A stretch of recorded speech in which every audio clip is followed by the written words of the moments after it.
Lieutenant Commander Jake Viper Dalton had seen plenty of Pentagon observers come through the squadron, clipboard carriers who'd never pulled 9Gs or felt the gut punch of a catapult launch.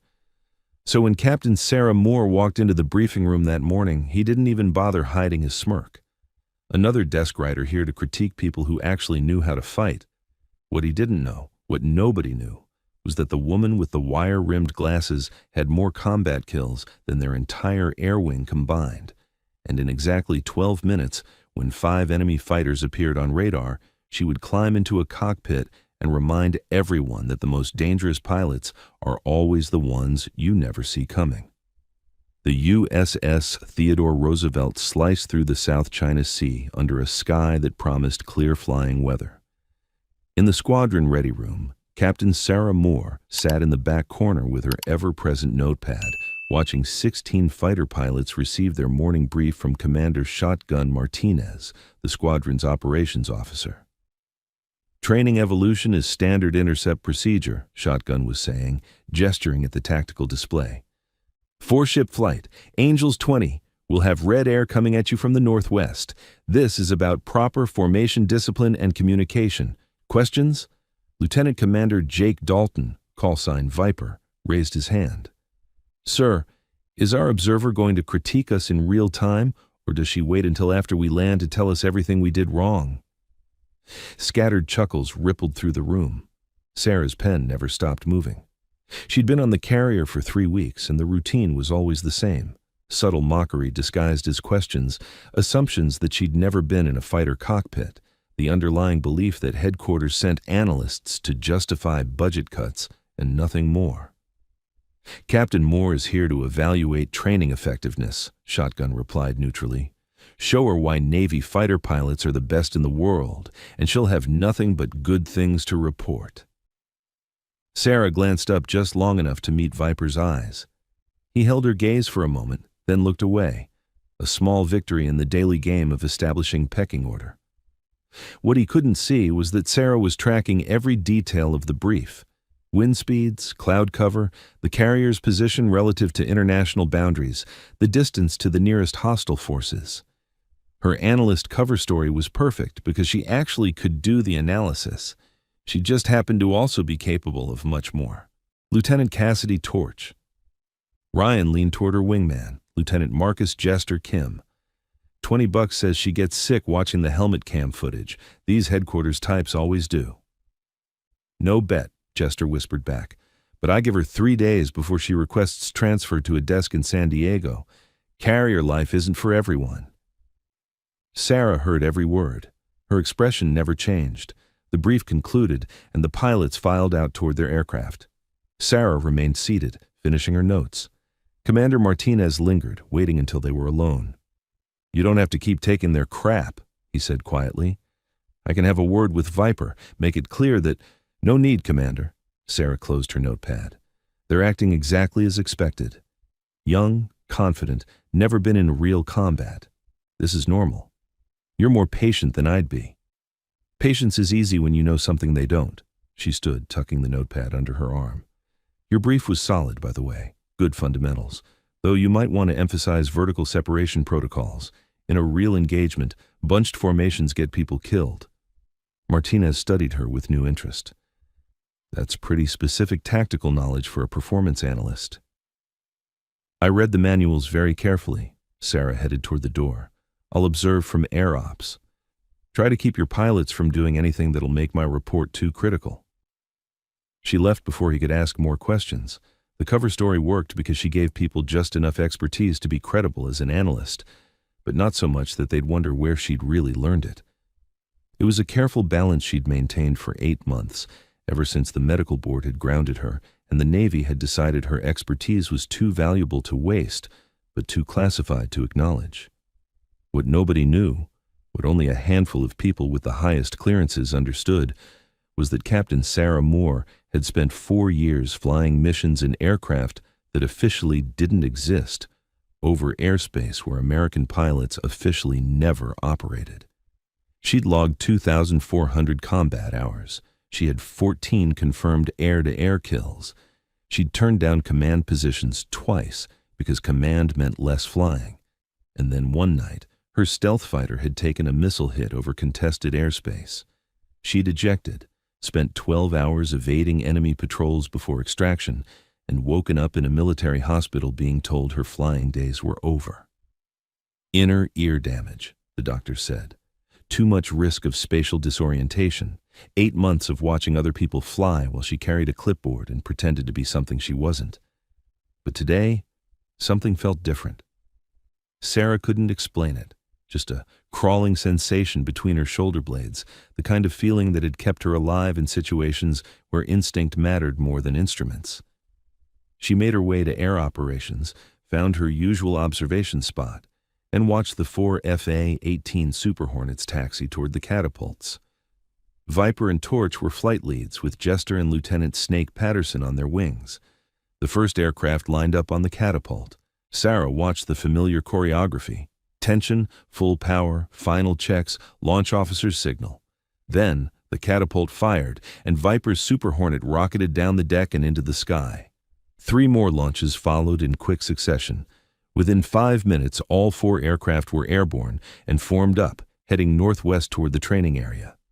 Flight of 4 departed, the air boss announced. Red Air launching from Guam in 15 minutes. Sarah poured coffee that tasted like burnt rubber and settled in to watch radar screens. This was her job now. Observe, analyze, write reports that no one would read. It was professional purgatory for someone who'd once been among the elite. Then, the speaker crackled with a transmission from Combat Information Center that made Sarah's blood go cold. Air Ops CIC, we have multiple unidentified radar contacts bearing 285, range 175 miles, speed 500 knots. Count is 5 aircraft in tactical formation, transponders off. Sarah was on her feet instantly, moving toward the radar display before the air boss could even respond. She'd heard those exact words before, in situations that had ended with people dying. CIC, Air Ops, confirm those aren't our Red Air aggressors. Negative, Air Ops. Red Air is still on the ground at Guam. These contacts originated from the northwest. Profile matches hostile fighters. The air boss keyed his mic, voice tight with controlled urgency. Hawkeye, home plate, confirm radar picture bearing 285. The E-2 Hawkeye early warning aircraft responded immediately.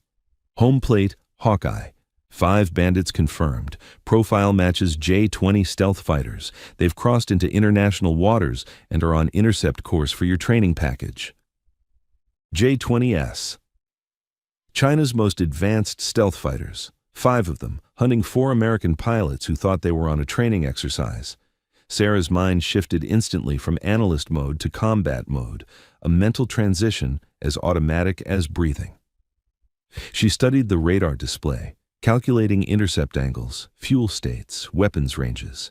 The geometry was bad. The training package was 60 miles northwest, flying straight and level, completely unaware. The hostile fighters were positioning for a classic ambush, using their stealth characteristics to close undetected. "Recall the training package," Commander Martinez ordered. "Get them turned around now." "Belay that order," Sarah said, her voice carrying an authority that made everyone in Air Ops turn to stare. "Sir, if you recall them, those hostiles will know we've detected their approach. They'll adjust tactics.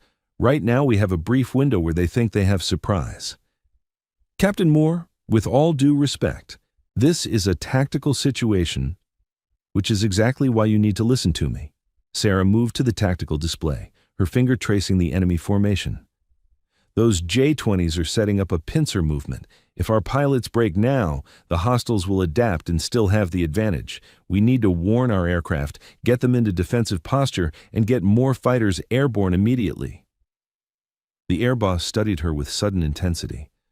"You're talking like someone with combat experience." "That's because I have combat experience, more than anyone else in this room." Sarah met his gaze directly. "Sir, I can talk you through the tactical response, or I can get in a cockpit and handle it myself. But we're wasting time having this conversation while American pilots are about to die." For 3 seconds, no one spoke. Then the air boss made a decision that would change everything. "Captain, you're not flight certified for carrier operations." I have over 300 carrier landings. I'm more certified than half the pilots on this ship. Sarah pulled off her wire-rimmed glasses, set them on the console. Without them, her eyes were different, harder, colder, the eyes of someone who'd killed enemy pilots and slept fine afterward. There's a ready bird on Cat 2. I can be airborne in 4 minutes. I can reach our training package before those hostiles get weapons lock, but I need authorization now. Commander Martinez stepped forward. Captain, if you're wrong about this, if I'm wrong, you can court-martial me. If I'm right and we do nothing, you'll be writing letters to 4 families explaining why their pilots died while we stood here debating regulations. She moved toward the door. I'm getting in that aircraft. You can either authorize the launch or explain to an admiral why you stopped me. She was out the door before anyone could respond, sprinting through the carrier's corridors toward the ready room where her real flight gear, the gear she hadn't worn in 8 months, was locked in a personal locker. Behind her, she heard the air boss on the radio, Cat 2, Air Ops. Prep the ready bird for immediate launch, pilot inbound. Sarah hit the ready room at full speed, yanked open her locker, and started pulling on the flight suit that still had her old squadron patches. Her hands were steady, her breathing was controlled, and her mind was already 3 steps ahead, running through weapons employment sequences and energy management calculations. Lieutenant Commander Jake Dalton had spent the morning mocking the analyst from headquarters. In approximately 8 minutes, he was going to discover exactly who that analyst really was, and the lesson was going to be delivered at Mach 1.5 with weapons hot. Sarah's boots hit the flight deck at a dead run.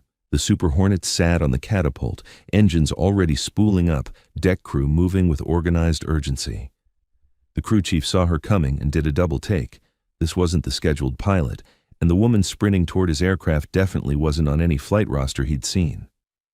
Ma'am, I don't have authorization for emergency scramble, Sarah cut him off, already climbing the ladder.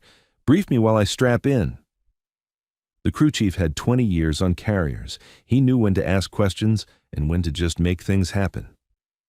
Aircraft is hot, full fuel load, 4 AIM-120s and 2 AIM-9Xs, all systems green. Sarah dropped into the cockpit, and 8 months of forced inactivity evaporated in an instant. Her hands moved through the startup sequence with muscle memory that went deeper than conscious thought. Harness, click, click, click, click. Helmet connected, oxygen flowing, weapon systems active. Combat checks complete, she called. Ready for launch. The canopy came down. The world outside became muted. And for the first time in 8 months, Sarah Moore felt like herself again. The launch officer appeared, running through final signals. Sarah confirmed each one, then pushed both throttles to full military power. The Super Hornet shook with restrained violence, 44,000 pounds of thrust trying to push forward against the catapult holdback. Final check. Sarah brought her right hand up in a sharp salute. I'm ready. I trust the machinery. Send me. The launch officer touched the deck. The catapult fired. 0 to 165 miles per hour in under 2 seconds. The crushing acceleration, the deck edge disappearing, that terrible moment of freefall before the wings caught air. And then she was flying, climbing away from the carrier, and everything that had been wrong for 8 months suddenly became right again. Strike. Reaper is airborne, she transmitted, using her old call sign without thinking. Request vectors to training package and hostile contacts. The response came from Commander Martinez, his voice tight. Reaper, strike. You are not authorized for strike. 4 American pilots are about to be ambushed by 5 stealth fighters. I'm the only asset close enough to help. Give me the vectors or explain to their families why you didn't. Silence. Then a different voice. The Hawkeye controller. Reaper Hawkeye. Training package is bearing 325, range 58 miles, Angels 20. Hostiles are bearing 318, range 80 miles, Angels 25. They're in attack formation and will reach weapons range in 4 minutes. Sarah banked hard left, climbing, throttles in full afterburner. The Super Hornet leapt forward, Mach meter climbing steadily. Hawkeye, Reaper, rules of engagement. Reaper, you are weapons free on hostile contacts. They've activated fire control radar on our training package. Hostile intent confirmed, which meant the J-20s weren't just probing or intercepting. They were preparing to shoot. Hawkeye, patch me through to the training package. You're live on their frequency. Sarah keyed her mic, her voice carrying the absolute authority of someone who'd done this before and knew exactly what needed to happen. Viper, Torch, this is Reaper. Cease training exercise immediately. You have 5 hostile stealth fighters inbound from your 11 and 1 o'clock, range 40 miles. They have radar locks on your aircraft. This is not a drill. Execute defensive split now. 2 seconds of silence. Then, Viper's voice, confused and irritated. Unknown caller, this is a closed training frequency. Lieutenant Commander, this is Captain Moore, and in 3 minutes you're going to be dead if you don't listen. Break right immediately. Torch, break left. Get separation. Go defensive. Do it now. Radar warning. Jester's voice suddenly cut through. Multiple locks. Someone's painting me. That would be the 5 J-20s about to kill you, Sarah said, her aircraft screaming through 25,000 feet. Viper, Torch, execute the break now. I'm 40 miles out and closing fast. This time, Viper didn't argue. Sarah heard his engine note change as he executed a hard defensive break. Whatever questions he had, his training was taking over. Reaper, who the hell are you? Torch demanded, her aircraft braking the opposite direction. I'm the person saving your life. Hawkeye, Reaper, give me a picture. Reaper, hostiles are splitting. 3 contacts continuing toward Viper and Jester. 2 contacts breaking north toward Torch and Snake. They're adapting to the defensive split. Professional, coordinated, aggressive. Whoever was leading those J-20s knew their business. Sarah checked her tactical display, running calculations at combat speed. Hawkeye, range to northern group. 28 miles in closing. They've locked you up, Reaper. They know you're there. Good. That meant they'd shifted attention from the training package to her. Sarah selected her first AIM-120 AMRAAM, designated the lead hostile in the northern group. The missile's seeker head locked with a solid tone. Fox 3. The AMRAAM dropped from her wing and ignited, accelerating to Mach 4 as it streaked toward its target. Sarah immediately selected her second missile, locked the second hostile, fired. Fox 3, second target. Reaper, Hawkeye, both hostiles are defending. First one just went ballistic. Splash. Confirm splash on first contact. Second hostile is splash. 2 kills, Reaper. Sarah was already turning hard toward the remaining 3 J-20s. Viper, Torch, get your radars active. Paint those 3 remaining bandits. When I call Fox 3, you take your shots. Copy ? Reaper, this is Viper. How are you doing this? Who? Questions later. Killing now. Do you copy? Copy. Standing by. Sarah's radar had the 3 remaining hostiles. They'd broken off from the training package and were turning toward her. 3 stealth fighters who'd just watched their wingmen die and wanted revenge. She selected her third AMRAAM, locked the lead aircraft. Her radar warning receiver screamed. One of the J-20s had fired at her. Sarah's mind split into parallel tracks. Offense, defense, overall tactical picture. The incoming missile was a PL-15, long range, fully capable of killing her. She could go defensive, focus on survival, give up the initiative. Or she could do what she'd done 19 times before in similar situations, trust her aircraft and press the attack. She locked her third AMRAAM on the hostile who'd fired at her and pressed the trigger. Fox 3, then keyed the radio. Viper, Torch, fire on remaining 2 targets now. Fox 3, Viper, Fox 3, Torch, 4 American missiles in the air, 1 Chinese missile inbound on Sarah. The geometry was getting complicated. Sarah deployed chaff and flares, executed a high G barrel roll that crushed her into the seat. The G-suit squeezed her legs and torso, forcing blood to stay in her brain. The incoming missile went for the chaff, detonated 400 meters behind her. Sarah rolled level, checked her display. Viper's missile had splashed 1 hostile. Torch's was tracking the second. "Break left, Snake," Sarah called suddenly. "5th hostile is on your 6." The last J-20, the one everyone had lost track of, had used the chaos to get behind Snake's aircraft. Sarah could see it on her display, could see the geometry developing, could see exactly how this would end if she didn't act. She selected her last AMR, AAM, but Snake and the hostile were too close. She couldn't fire without risking friendly fire. That left her two sidewinders in a problem that required getting much closer. Sarah shoved her throttles full forward and turned hard toward the engagement, pulling G's that made her vision tunnel. The Super Hornet protested but held together. She closed the distance at supersonic speed. Snake, on my call, brake left as hard as you can. Trust me. I can't see. 3, 2, 1, brake now! Snake's aircraft snapped into a hard left turn. The J-20 followed, his pilot focused on getting the kill, not seeing Sarah closing from above and behind. Fatal mistake. In air combat, the most dangerous threats are the ones you're not watching. Sarah selected her sidewinder, got the heat-seeker's growling tone as it locked the J-20's engines, and fired from less than 3 miles. Fox 2! The sidewinder leapt off her rail and tracked the J-20's hot exhaust. The hostile pilot realized his mistake 1 second too late. Sarah saw him try to maneuver, saw flares deploy, but the sidewinder detonated, shredding the J-20's tail section. Splash 5, Hawkeye called. Reaper, confirm 5 hostiles splashed. Battlespace is clear, 5 kills in less than 12 minutes. Sarah let out a breath she hadn't realized she'd been holding. All aircraft, this is Reaper. Form up on me for return to carrier. Viper, your flight lead of your section. Torch, your lead of yours. Check fuel states and follow my lead home.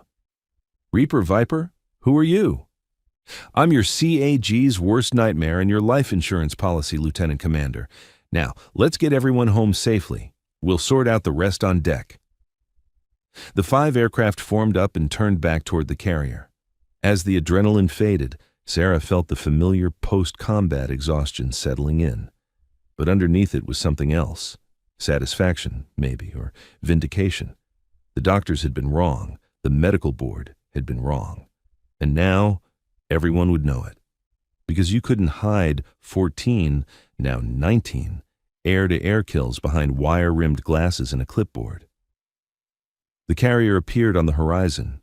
Sarah began her descent, her mind already shifting to the next challenge, explaining to a carrier air group commander how a supposedly grounded analyst had just conducted an unauthorized combat mission that resulted in 5 enemy fighters destroyed. Just another day in the life of Captain Sarah Reaper Moore. Except now, everyone would know exactly who she really was. The landing was perfect. Sarah trapped the 3-wire exactly where she should, the violent deceleration familiar and almost comforting after 8 months away. She taxied clear and shut down the engines, and through her canopy she could see the crowd gathering on the deck. This was going to be interesting. Commander Martinez was first up the ladder as the canopy opened. His face showed relief mixed with something that might have been anger or respect or both. Captain Moore, that was either brilliant or insane. It was necessary, sir. Sarah started unbuckling. 5 hostiles splashed, 0 friendly casualties. That's called mission success where I come from. Where you come from is apparently classified well above my pay grade. He lowered his voice.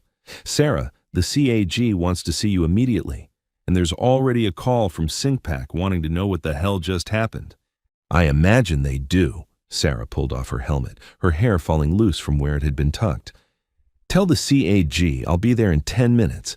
I need to debrief these pilots first. That's not... Commander, those 4 pilots just experienced their first real combat. They need immediate tactical debrief while everything's fresh. The political conversations can wait 10 minutes. Before Martinez could argue, Lieutenant Commander Viper Dalton appeared at the base of the ladder. His face was pale, his flight suit dark with sweat, and his eyes showed the 1,000-yard stare of someone who'd just realized how close he'd come to dying. Captain Moore, he said quietly, he struggled with the words. Ma'am, I'm sorry. For this morning, for the attitude, save it, Viper. Sarah climbed down the ladder. You didn't know. You weren't supposed to know, but now that you do know, we need to talk about what happened up there and what you learned from it. Torch and the other pilots had clustered nearby, all of them showing various stages of combat shock. Sarah had seen it before, the adrenaline crash, the shaking hands, the sudden awareness of mortality. "First lesson," Sarah said, her voice carrying to all of them. "Real combat is nothing like training. The second those radar warnings went off, you all froze for critical seconds. That's normal for first contact. But normal gets you killed. From now on, you train with the mindset that every exercise could become real without warning." "How did you?" Snake started, then stopped. "Ma'am, that flying, the way you managed the whole engagement while defending yourself, that's not normal. It's what happens when you have 4 years of combat experience instead of 4 years of peacetime training." Sarah looked at each of them. "I've been where you were today. Multiple times, and I survived because I learned that hesitation kills people. You all did well once you got over the initial shock, but we're going to work on reducing that shock time to 0. "We?" Viper asked. "You think the Navy's going to let me go back to carrying a clipboard after this?" "I just demonstrated exactly why analysts shouldn't be analysts if they have capabilities that are more useful elsewhere." Sarah glanced toward the island superstructure where she knew important people were waiting.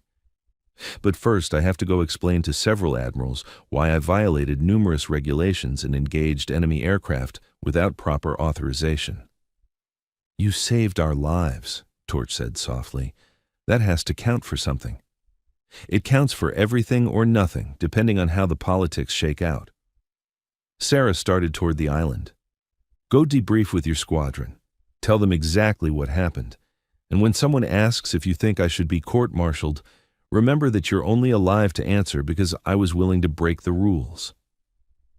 She left them standing on the deck, walked through corridors that seemed tighter than before, and arrived at the CAG's office, knowing that the next hour would determine whether she'd resurrected her career or ended it permanently. The carrier air group commander, Captain Wolfpack Wilson, was on the phone when she entered. He gestured for her to wait, finished his conversation, then fixed her with a look that could have stripped paint. "Captain Moore, in the last hour I've had calls from Sinspac, from Navarre, from the Pentagon, and from our embassy in Beijing asking what the hell just happened and why a supposedly grounded analyst just shot down 5 Chinese stealth fighters. Sir, 4 American pilots were... I know why you did it, Captain. The question is, how? Your medical records say you're permanently grounded due to inner ear damage from an ejection. Your service record says you washed out of flight training and went analyst track. But what I just watched on radar looked like someone with extensive combat experience conducting a complex engagement against superior numbers." Sarah met his gaze directly. "Sir, my actual service record is classified at a level you probably don't have access to. The medical grounding was precautionary and, as today proved, unnecessary. And the analyst cover was just that. A cover for work I did that officially never happened." "So you're what? Some kind of secret squirrel pilot they hid in my air wing?" "I'm someone with capabilities that were too valuable to waste, but too classified to advertise. Until today, when the situation required those capabilities to save American lives." Wolfpack leaned back in his chair. 5 kills, Sarah. 5 confirmed in one engagement. Do you know how rare that is? There are maybe a dozen American pilots alive today with 5 or more air-to-air kills, and you just joined that club while everyone was watching. I had 19 before today, sir. But most of those happened in aircraft and airspace we don't officially acknowledge. The CAG was quiet for a long moment. "The Navy has a problem now. We can't court-martial you. The optics of punishing someone who saved American lives would be catastrophic. But we also can't just ignore that you violated regulations. Or," Sarah said carefully, "you could use this as an opportunity. Those 4 pilots you sent up today, they had no idea how to handle real combat. They froze, they hesitated, they made mistakes that would have gotten them killed if I hadn't been there. The Navy needs to fix that, and I know how. You want a training command? I want to build a program that produces pilots who can handle the kind of warfare we're actually going to face, Not peacetime exercises, real combat against near-peer adversaries who know what they're doing. Wolfpack studied her. That would require you to be medically cleared. Then clear me. Run whatever tests you want. I'll pass all of them because there's nothing wrong with me that would prevent me from doing my job. The phone rang. Wolfpack answered, listened, then looked at Sarah with an expression she couldn't quite read. Understood, sir. I'll bring her immediately. He hung up. That was the Admiral. He wants to see you in person. And Captain? Whatever you're going to say, make it good. Because you've got about 15 minutes to convince him that you're an asset worth keeping instead of a liability that needs to be quietly transferred to a desk in Omaha. Sarah stood. Sir, I've been lying to people about who I am for 8 months. The truth is a lot more convincing. She left the office and headed toward her meeting with the Admiral, her mind already organizing arguments and evidence. The career she'd thought was over had just been resurrected by 12 minutes of combat. Now she had to prove that those 12 minutes weren't a fluke. They were a preview of what she could teach others to do. The most dangerous pilots were the ones you never saw coming. And Sarah Moore had just announced her presence to the entire Pacific Fleet. 4 months later, the Advanced Combat Training Program held its first class aboard the USS Theodore Roosevelt. 16 pilots selected not for their political connections, but for their aptitude and willingness to be pushed beyond normal limits. Lieutenant Commander Jake Viper Dalton stood in the back of the briefing room, watching Captain Sarah Moore outline a tactical scenario that made half the students look nervous. He'd been one of her first recruits, probably because she'd wanted to prove to him personally that the analyst he'd mocked was actually the best teacher he'd ever have. 3 of you will be dead in the first 30 seconds of this engagement, Sarah was saying, her voice carrying the absolute certainty of someone who'd seen it happen. The question is, which 3? And what will the survivors do differently that keeps them alive? Lieutenant Cassidy Torch, Ryan leaned toward Viper. She's terrifying. Yeah, Viper agreed, but she's the reason we're alive. And everything she's teaching us, it works. I've learned more in 4 months than in my previous 6 years combined. They watched Sarah demonstrate a defensive maneuver on the tactical display, her hands moving through 3-dimensional space, her explanations filled with details that could only come from actual experience. The students were riveted, that particular mix of fear and respect that characterized everyone who trained under the woman who downed 5 enemy jets in 12 minutes. You think she's happy? Torch asked quietly. Teaching instead of flying combat? I think she's exactly where she needs to be, Viper said, passing on everything she knows, making sure the next generation is ready for what's coming. On the flight deck, Sarah finished her brief and caught Viper's eye through the window. She nodded slightly. Acknowledgement, respect, the understanding between people who'd shared something that couldn't be explained to anyone who wasn't there. Then she turned back to her students and said something that made them all lean forward, paying absolute attention. Because when Captain Sarah Reaper Moore talked about air combat, people listened. And the pilots she trained would carry those lessons into cockpits where they'd face enemies who were fast, skilled, and absolutely committed to killing them. But they'd also carry the knowledge that they'd been taught by someone who'd faced those same enemies and made it look easy, even though it never was. If this story moved you, don't forget to subscribe for more inspiring tales of courage.